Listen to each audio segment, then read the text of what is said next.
Chapter 8. There Has Been a Death. Through a haze of dreams, Emery heard Henrik rise and leave the house, headed for the barn with his milking pail at daybreak. Later, when she woke again, it was morning. She could hear birds calling outside, one of them close by the window in the apple tree, and she could hear Mama below in the kitchen talking to Kirsty. Ellen was still asleep. The night before, so shortened by the soldiers in the Copenhagen apartment, seemed long ago. Emery rose quietly so that she wouldn't wake her friend. She pulled on her clothes and went down the narrow, curved staircase to find her sister kneeling on the kitchen floor, trying to make the gray kitten drink water from a bowl. "Silly," she said. "Kittens like milk, not water." "I am teaching this one new habits," Kirsty explained importantly. "And I have named him Thor, for the god of thunder." Emery burst out laughing. She looked at the tiny kitten, who was shaking his head, irritated at his wet whiskers, as Kirsty kept trying to dip his face to the water. "God of thunder?" Emery said. "He looks as if he would run and hide if there were a thunderstorm." "He has a mother someplace who would comfort him, I imagine," Mama said. "And when he wants milk, he'll find his mama." "Or he could go visit the cow," Kirsty said. Although Uncle Henrik no longer raised crops on the farm, as his parents had, he still kept a cow who munched happily on the meadow grass and gave a little milk each day in return. Now and then he was able to send cheese into Copenhagen to his sister's family. This morning, Emery noticed with delight Mama had made oatmeal and there was a pitcher of cream on the table.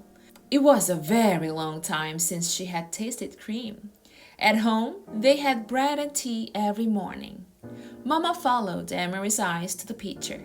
"Fresh from Blossom," she said. "Henrik milks her every morning before he leaves for the boat. And," she added, "there's butter too. Usually not even Henrik has butter, but he managed to save a little this time."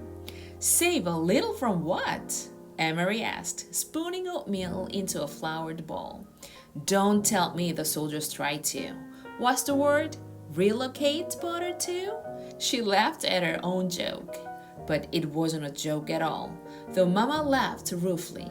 "They do," she said. "They relocate all the farmers' butter right into the stomach of their army. I suppose that if they knew Henrik had kept this tiny bit, they would come with guns and march it away down the path." Kirsty joined their laughter as the three of them pictured the amount of frightened butter under military arrest.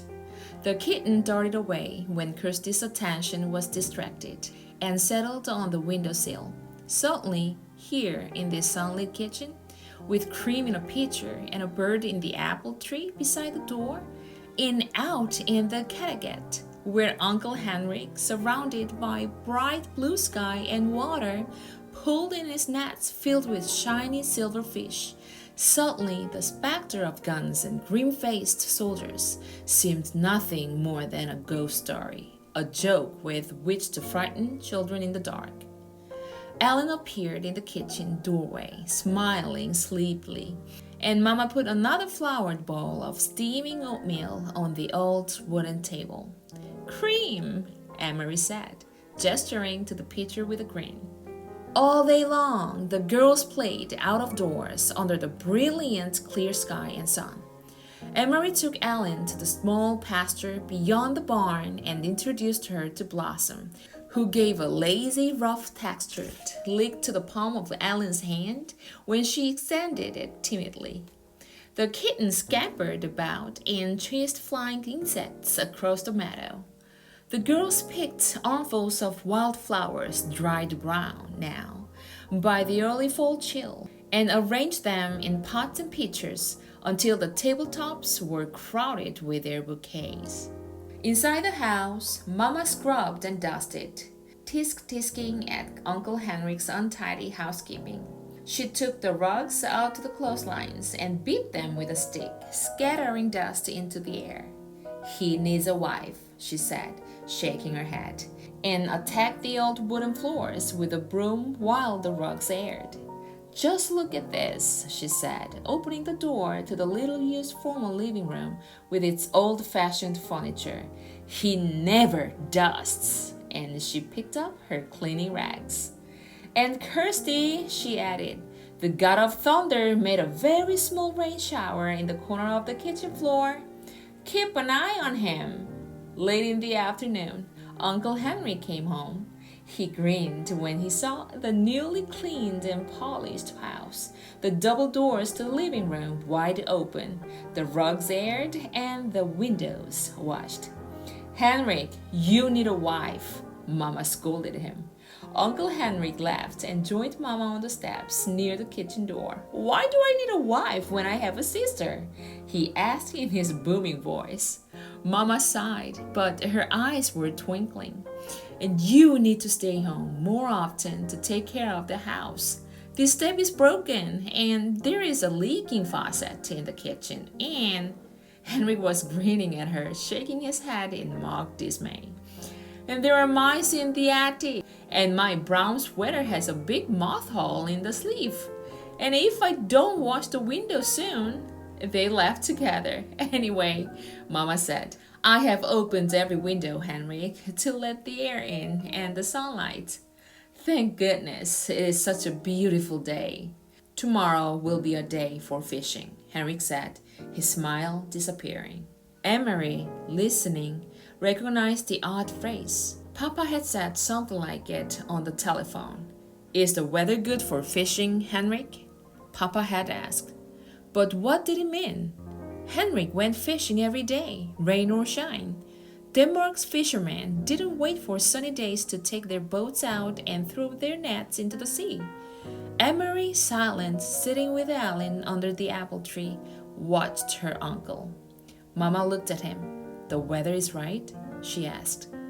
Henrik nodded and looked at the sky. He smelled the air. I will be going back to the boat tonight after supper. We will leave very early in the morning.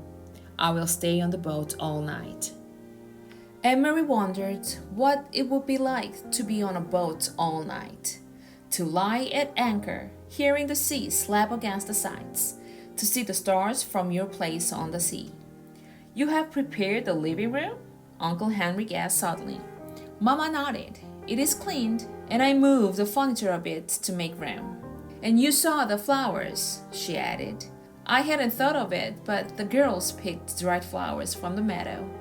Prepared the living room for what? Emery asked. Why did you move the furniture? Mama looked at Uncle Henrik. He had reached down for the kitten, scampering past, and now held it against his chest and scratched its chin gently. It arched its small back with pleasure.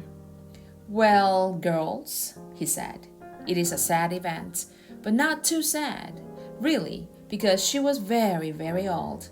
There has been a death, and tonight your great-aunt Bert will be resting in the living room in her casket before she is buried tomorrow. It is the old custom, you know, for the dead to rest at home and their loved ones to be with them before burial. Kirsty was listening with a fascinated look. Right here? She asked. A dead person right here? Emery said nothing. She was confused. This was the first she had heard of a death in the family. No one had called Copenhagen to say that there had been a death. No one had seemed sad. And most puzzling of all, she had never heard the name before. Great Aunt Bert. Surely she would have known if she had a relative by that name. Kirsty might not. Kirsty was little and didn't pay attention to such things. But Emery did. She had always been fascinated by her mother's stories of her own childhood. She remembered the names of all the cousins, the great aunts and uncles who had been a tease, who had been a grouch, who had been such a scold that her husband had finally moved away to a different house. That they continued to have dinner together every night. Such wonderful, interesting stories, filled with the colorful personalities of her mother's family. And Emery was quite certain though she said nothing. There was no great Aunt Bert. She didn't exist.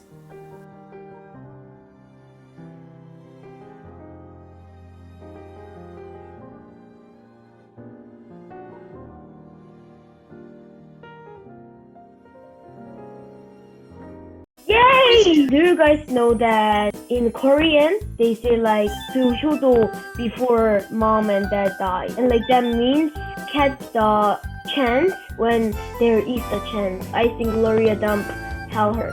Be resilient. That's a really big word. My pick sentences is just ain't a party without pickles. But it can be a party without pickles. Funny. Magic bag. Okay, that's it. When it is 6 o'clock, my mom took up the picture. It's me in the picture. I hope I can take off the mask soon, because I can go to field trip at the school. Aurora. I really I want like to see. it. Yes, like that. I saw many times. Yeah. My favorite book is Just My Friend and Me. I like the Statue of Liberty. Just me and the friends. Luke's favorite was Sky Color.